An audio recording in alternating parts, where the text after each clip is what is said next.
Olá, a partir de agora você é nosso convidado a acompanhar uma conversa com o senador José Pimentel. E o nosso tema é a saúde financeira da Previdência Social. Afinal de contas, qual é a efetiva necessidade de se reformar esse sistema previdenciário?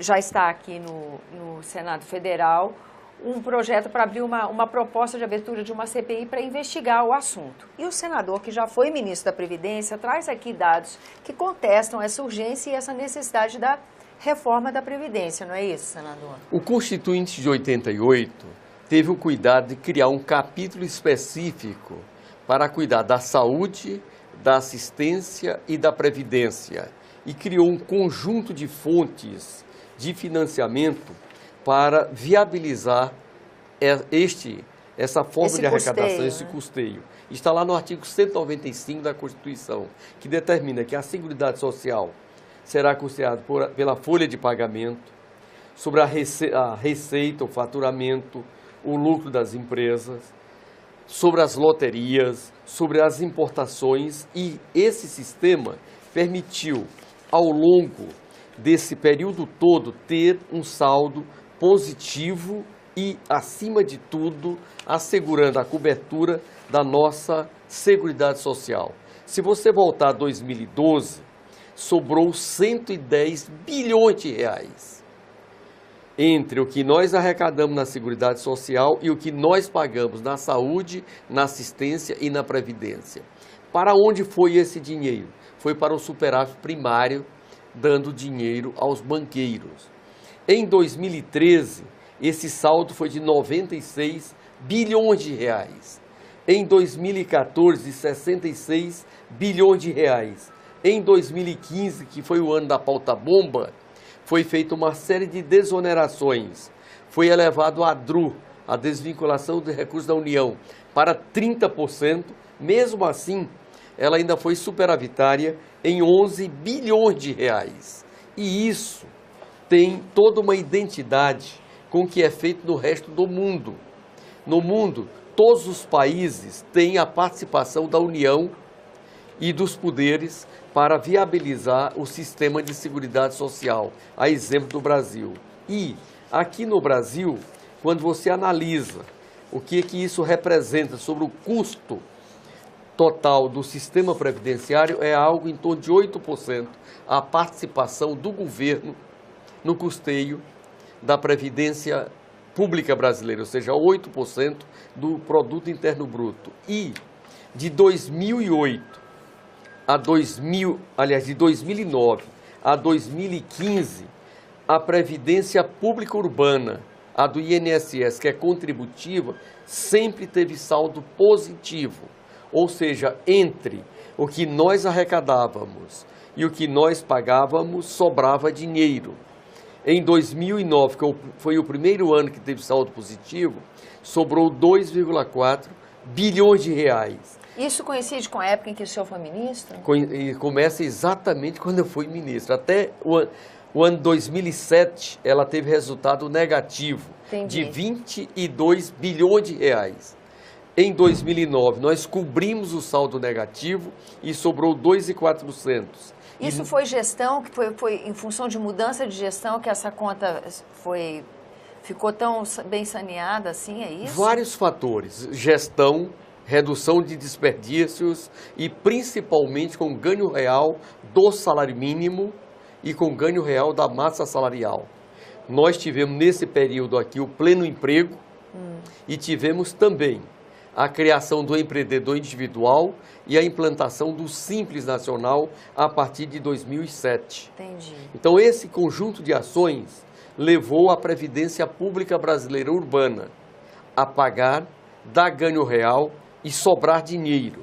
Entre 2011 e 2014, esse saldo positivo foi acima de 30 bilhões de reais por ano, entre o que nós pagávamos e o que nós recebíamos. Quando chegou em 2015, o ano da pauta bomba do senhor Eduardo Cunha e seus parceiros, que preparavam o golpe parlamentar, foi retirado da Previdência 30 bilhões de reais e dado a mais ou menos 4 mil empresas. Como? A contribuição que era sobre a folha de pagamento passou a ser sobre o faturamento. Isso não é problema alterar da folha de pagamento para o faturamento, mas essa contribuição deveria ser no mínimo 2,5% sobre o faturamento e ficou entre 1 e 1,5%. E essa diferença foi exatamente os 30 bilhões. Agora, o senhor me desculpa. A menos. Esse superávit que o senhor mostra para a gente... Não, quem comprova isso aqui é a Receita Federal do Brasil e o Ministério da Fazenda. Esses recursos, quando a Previdência ficava superavitária, isso não poderia ter sido aplicado, esse recurso, para a própria Previdência, fazendo um fundo de reserva, por exemplo? Poderia, mas só que o governo utilizou para pagar a Previdência Rural. Ficou dentro do sistema, indo para a rural.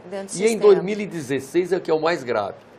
Foi extinto o Ministério da Previdência, as suas funções de arrecadação foi transferido para o Ministério da Fazenda e em 2016 foi construído um rombo de 46 bilhões de reais. Ou seja, uma Previdência que foi superavitária. Até 2015, de uma hora para outra, passa a ser deficitária. E é por isso que é necessário instalar a CPI da Previdência. Já estamos com 42 assinaturas nesta CPI. E no dia 21 de março agora, vamos dar entrada na mesa do pedido de instalação da CPI para investigar duas coisas. Por quê?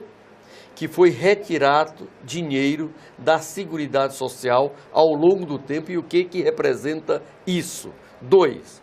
Como que uma Previdência que era superavitária, de uma hora para outra, apresenta um rombo de 46 bilhões de reais depois da extinção do Ministério da Previdência e concentrando tudo isso no Ministério da Fazenda, que quer a reforma da Previdência. Entendi. E, senador, o senhor acha que a partir dessas respostas é pertinente que se faça algum tipo de reforma da Previdência, mas mais no sentido de aprimorar a gestão desses recursos do que propriamente da parte de cálculo das aposentadorias e contribuição do trabalhador?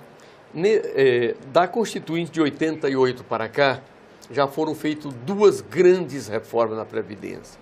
A emenda número 20, de 1998, e a emenda número 41 de 2003. Principalmente na emenda 41, foi feito um planejamento para que a Previdência brasileira seja equilibrada e, ao fazer isso, nós distribuímos o sistema previdenciário em 4 grandes ramos. No regime próprio, ele tem 2 subgrupos, a dos militares e dos servidores civis. Em qualquer país do mundo, a previdência dos militares não tem contribuição por parte dos militares. É totalmente custeada pelo tesouro daquele país. Entendi. E essa previdência dos militares foi planejada para ficar em 0,5% do produto interno bruto, o seu custeio. E as distorções que nós tínhamos dos anos 90, que era a aposentadoria da dependente por tempo indeterminado, em 2001 isso foi modificado.